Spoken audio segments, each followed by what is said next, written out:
ഒരിക്കൽ എല്ലാ മൃഗങ്ങളും ഒരിടത്ത് ഒത്തുകൂടി സന്തോഷമായി കളിച്ചുകൊണ്ടിരുന്നു.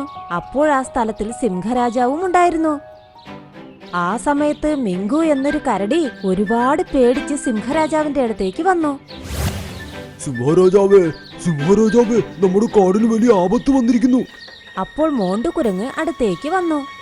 എന്നോട് പറ, ആ ആപത്ത് ഞാൻ ശരിയാക്കാം. അപ്പോൾ സിംഹരാജാവ് ഒരുപാട് ദേഷ്യത്തോടെ മോണ്ടുവിനെ തള്ളി താഴെയിട്ടിട്ട് പറഞ്ഞു, അമ്മേ, നീ മിണ്ടാതിരിക്കുമ്പോണ്ട് മിങ്കു കരടി എന്തു പറ്റി? ഞാനൊരു ബ്ലൂ ഡ്രാഗൺ ആകാശത്തിൽ പറക്കുന്നത് കണ്ടു. വായിൽ നിന്നും അത് തീ തുപ്പിക്കൊണ്ടേയിരുന്നു. അത് കാട്ടിൽ ഒരുപാട് സ്ഥലത്തിൽ തീ കത്തിച്ചു. എന്താ പറഞ്ഞത്? തീ കത്തിക്കുന്നെന്നോ? നമുക്ക് എല്ലാവർക്കും ഇപ്പോൾ തന്നെ അവിടെ പോകാം. അങ്ങനെ പറഞ്ഞ സിംഹരാജാവ് എല്ലാ മൃഗങ്ങളെയും കൂട്ടിക്കൊണ്ട് അവിടേക്ക് പോയി. എവിടെയാണോ തീ കത്തുന്നത് അതേ സ്ഥലത്തിലേക്ക്. തൊട്ടടുത്ത് തന്നെ കുളമുണ്ടായിരുന്നു. ആനകളെല്ലാം തുമ്പിക്കൈയിൽ വെള്ളം നിറച്ച് അതിനുശേഷം വന്ന് ആ തീ വെള്ളമൊഴിച്ച് കെടുത്താൻ തുടങ്ങി.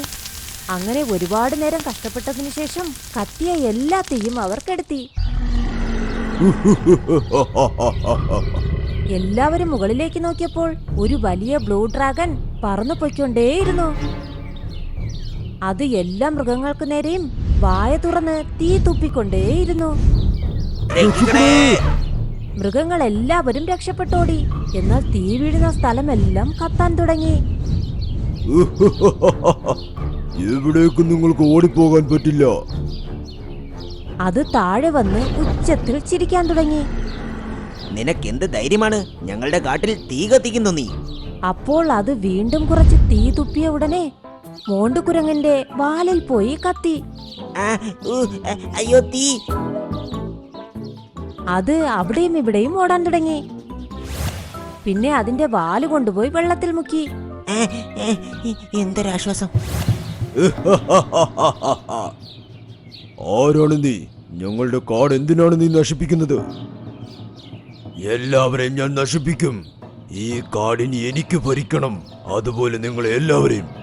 അത് വീണ്ടും അതിന്റെ വായിൽ നിന്നും തീ തുപ്പി. എന്നിട്ട് പറഞ്ഞു, നിങ്ങൾ എല്ലാവരും ഓരോരുത്തരായി എന്റെ ഭക്ഷണമായി മാറാൻ പോകുന്നു. ഓരോ ദിവസവും ഓരോ മൃഗം. അങ്ങനെ പറഞ്ഞ് അത് അതിന്റെ വായിൽ നിന്നും തീമഴ പൊഴിക്കാൻ തുടങ്ങി. എന്തു ചെയ്യും സിംഹരാജാവേ? ഇതിൽ നിന്നും നമ്മൾ എങ്ങനെ രക്ഷപ്പെടും? നമ്മൾ പോരാടണം, അതല്ലാതെ ഒന്നും ചെയ്യാൻ പറ്റില്ല. കാട് നശിക്കുന്നത് ഇങ്ങനെ നോക്കി നിൽക്കാൻ പറ്റില്ല. അതിനു പകരം ഞാൻ പോരാടി മരിക്കാം. സിംഹരാജാവ് അങ്ങനെ പറയുന്നത് കേട്ട് എല്ലാ മൃഗങ്ങളും ഒരുപാട് വിഷമിച്ചു. അടുത്ത ദിവസം രാവിലെ വീണ്ടും പച്ച നിറത്തിലുള്ള ഒരു ഡ്രാഗൺ പറക്കുന്നത് അവർ കണ്ടു. എല്ലാവരും അതിനെ കണ്ട് അവിടെയും ഇവിടെയും ഓടി. അത് താഴെ ഇറങ്ങിയപ്പോൾ എല്ലാവരും പേടിയോടെ തന്നെ അതിനെ നോക്കി. നീ ആരാണ്? നീ എന്തിനാണ് ഇവിടേക്ക് വന്നത്? ഞാൻ ഗ്രീൻ ഡ്രാഗൺ. എന്നെ കണ്ട് നിങ്ങൾ പേടിക്കേണ്ട ഒരാവശ്യവുമില്ല. എനിക്ക് അറിയാം, നിങ്ങളെ ബ്ലൂ ഡ്രാഗൺ ശല്യം ചെയ്യുന്നില്ലേ? അതിൽ നിന്നും നിങ്ങളെ രക്ഷിക്കാനാണ് ഞാൻ വന്നത്. അതിന്റെ ശാന്തതയോടുള്ള സംസാരം കേട്ട് എല്ലാവർക്കും ഒരുപാട് സന്തോഷമായി. അപ്പോൾ കരടിയും സന്തോഷിച്ചു. ഇനി അവർക്ക് ഒരു പ്രശ്നവും വരില്ല എന്ന്. അന്ന് വൈകുന്നേര സമയം വീണ്ടും നീല നിറത്തിലുള്ള ഡ്രാഗൺ അവിടെ വന്നു. കാറ്റിൽ പറന്നു വന്ന് ആ ബ്ലൂ ഡ്രാഗനെ എല്ലാവരും കണ്ടു. രക്ഷിക്കൂ, ഡ്രാഗൺ വരുന്നു, ആരെങ്കിലും ഞങ്ങളെ രക്ഷിക്കൂ! അത് ഭയാനകരമായി ചിരിച്ച് അവിടെയും ഇവിടെയും തീ തുപ്പിക്കൊണ്ടേയിരുന്നു.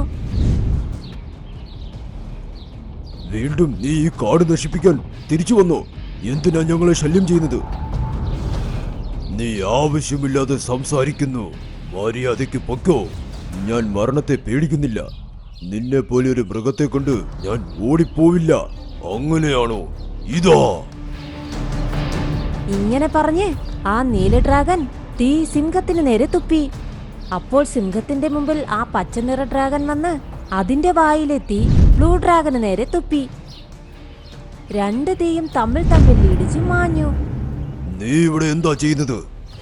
ഈ കാടിനെ രക്ഷിക്കാനാണ് ഞാൻ ഇവിടെ വന്നത്. ഇവിടെ നിന്നും നീ പോയേക്ക്. ഓഹോ, ആദ്യം നിന്നെ എന്ത് ചെയ്യുന്നെന്ന് കണ്ടോ? അങ്ങനെ പറഞ്ഞ് അത് വീണ്ടും അതിന്റെ വായിൽ നിന്നും തീ തുപ്പി. ആ തീ പച്ച ഡ്രാഗന്റെ മുകളിൽ വീണതും അത് ദൂരെ പോയി വീണു. ഇനിയും സമയമുണ്ട്, ഇവിടെ നിന്ന് പോയേക്ക്. ഞാൻ തോൽവി സമ്മതിക്കുകയില്ല. അങ്ങനെ പറഞ്ഞ ഗ്രീൻ ഡ്രാഗൺ 3 തീപ്പന്ത് ബ്ലൂ ഡ്രാഗന് നേരെ എറിഞ്ഞു. അതുകൊണ്ട് ബ്ലൂ ഡ്രാഗനും ദൂരെ പോയി വീണു. ഗ്രീൻ ഡ്രാഗൺ ഒരു മരം പിഴുതെടുത്ത് അതിൽ തീ കത്തിച്ചു. പിന്നെ ആ മരം എടുത്ത് ബ്ലൂ ഡ്രാഗന് നേരെ എറിഞ്ഞു.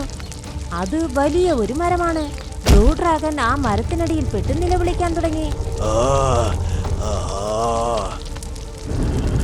ഒരുപാട് സമയം കഴിഞ്ഞ് അത് എങ്ങനെയോ അവിടെ നിന്നും രക്ഷപ്പെട്ടു. എന്നാൽ അതിപ്പോൾ ഒരുപാട് ക്ഷീണിച്ചിരുന്നു. അതിനി തിരിച്ചടിക്കാനേ പറ്റില്ല. അത് അവിടെ നിന്ന് നിലവിളിച്ചുകൊണ്ടേ പറന്നുപോയി. എല്ലാ മൃഗങ്ങളും അത് കണ്ട് ഒരുപാട് സന്തോഷിച്ചു. നിങ്ങളിന്ന് എന്റെ കാട് നശിക്കുന്നത് തടഞ്ഞിരിക്കുന്നു. ഞങ്ങൾ എല്ലാ മൃഗങ്ങളും നിങ്ങളോട് എപ്പോഴും കടപ്പെട്ടിരിക്കുന്നു. അല്ല അല്ല, ഇത് എന്റെ കടമയാണ്. ഞാനിപ്പോൾ പോയിട്ട് വരാം. നീ അങ്ങനെ പോകാൻ പാടില്ല ഗ്രീൻ ഡ്രാഗൺ. കുറച്ചു ദിവസം നീ ഇവിടെ താമസിക്ക്. അതെ ഗ്രീൻ ഡ്രാഗൺ, നിങ്ങൾ ഞങ്ങളുടെ കാട്ടിൽ താമസിച്ച് ഞങ്ങൾ തരുന്ന ഭക്ഷണം കഴിച്ചിട്ടേ പോകാൻ പാടുള്ളൂ. എന്നാലേ ഞങ്ങൾ സന്തോഷിക്കൂ. ശരി, ഇത്രയും സ്നേഹത്തോടെ നിങ്ങൾ പറയുന്നു. ശരി, കുറച്ച് ദിവസം ഇവിടെ താമസിച്ചിട്ട് പോകാം. ഇനി ഒരുപക്ഷെ ബ്ലൂ ഡ്രാഗൺ വീണ്ടും തിരിച്ചു വന്നാൽ അതിന്റെ കാര്യം ഞാൻ ഏറ്റു. ഗ്രീൻ ഡ്രാഗൺ കുറച്ചുനാൾ കാട്ടിൽ തന്നെ ജീവിച്ചു. എല്ലാ മൃഗങ്ങളോടും ചേർന്ന് സന്തോഷിച്ചു. എന്നാൽ അത് ഒരുപാട് സമയവും മിങ്കു ബാലുവിന്റെ കൂടെ ആയിരുന്നു. മീങ്കു കരടി, നിങ്ങളോട് എനിക്കൊരു കാര്യം പറയണം. നിങ്ങൾക്ക് താല്പര്യമുണ്ടെങ്കിൽ ഒരു ശക്തി അംഗീകരിച്ച് ഈ കാട് തന്നെ നമുക്ക് സംരക്ഷിക്കാം. അതെങ്ങനെ പറ്റും ഗ്രീൻ ഡ്രാഗൺ? നിങ്ങളുടെ ഈ കാട്ടിൽ ഒരു രഹസ്യ തുരങ്കമുണ്ട്. അവിടെ മാന്ത്രിക വിളക്കുമുണ്ട്. അത് നിങ്ങൾ കൈക്കലാക്കിയാൽ നിങ്ങൾക്ക് നിങ്ങളുടെയും ഈ കാടിന്റെയും എല്ലാ കഷ്ടപ്പാടും അകറ്റാൻ പറ്റും. ഓ അതെയോ? എന്നാൽ നിങ്ങൾ എന്തുകൊണ്ട് ആ വിളക്ക് കൈക്കലാക്കിയില്ല? ആ വിളക്ക് ഡ്രാഗനെ തൊടാനേ സാധിക്കില്ല. അതുകൊണ്ടാണ് ഞാൻ നിങ്ങളോട് പറഞ്ഞത്. മാന്ത്രിക വിളക്കോ? അത് ഞാൻ കൈക്കലാക്കി ലോകത്തിലെ ശക്തിശാലിയായി മാറാൻ പോകുന്നു. ശരി ഗ്രീൻ ഡ്രാഗൺ, അങ്ങനെ എന്തെങ്കിലും ഉണ്ടെങ്കിൽ അത് ആ തുരങ്കത്തിൽ നിന്നും എടുത്ത് കാടിന്റെ നല്ലതിനു വേണ്ടി ഞാൻ ഉപയോഗിക്കാം. വളരെ നല്ല കാര്യം. ഇന്ന് വൈകുന്നേരം ഞാൻ എന്നോടൊപ്പം നിന്നെയും കൊണ്ടുപോകാം. അതിനുശേഷം ആ ഗ്രീൻ ഡ്രാഗൺ ഒരു മലയ്ക്ക് നേരെ പറന്നുപോയി. അവിടെ ബ്ലൂ ഡ്രാഗൺ അതിനുവേണ്ടി കാത്തിരിക്കുകയായിരുന്നു. സത്യം പറഞ്ഞാൽ അവർ ജ്യേഷ്ഠനുജന്മാരായിരുന്നു. അവർ രണ്ടുപേരും ചേർന്ന് നാടകം കളിച്ചതാണ്. അപ്പോഴേ മൃഗങ്ങളെല്ലാവരും ആ ഗ്രീൻ ഡ്രാഗനെ വിശ്വസിക്കുകയുള്ളൂ എന്ന്. നമ്മുടെ പ്ലാനൊക്കെ നല്ല രീതിയിൽ മുൻപോട്ട് പോകുന്നു ചേട്ടാ. എല്ലാ മൃഗങ്ങളും ഞാനൊരു നല്ലവനാണെന്ന് വിശ്വസിച്ചിരിക്കുകയാണ്. ഇന്ന് രാത്രി മിങ്കു കരടിയോടൊപ്പം ആ മാന്ത്രിക വിളക്ക് ഞാൻ കൈക്കലാക്കും. അത് കൈക്കലാക്കാനല്ലേ നമ്മൾ ഈ ഡ്രാമയെല്ലാം കളിച്ചത്. എന്നാൽ ആ 2 ഡ്രാഗനും ഏത് വിളക്കിനെ കുറിച്ചാണ് പറയുന്നത്? അവർ ആ വിളക്ക് കൈക്കലാക്കുമോ? അങ്ങനെ വിളക്ക് സ്വന്തമാക്കി കഴിഞ്ഞാൽ മിങ്കു കരടിയുടെ അവസ്ഥ എന്താകും? ഈ ചോദ്യങ്ങൾക്കെല്ലാം നിങ്ങൾക്ക് മറുപടി ലഭിക്കും ഈ കഥയുടെ നെക്സ്റ്റ് പാർട്ടിൽ. Thank you.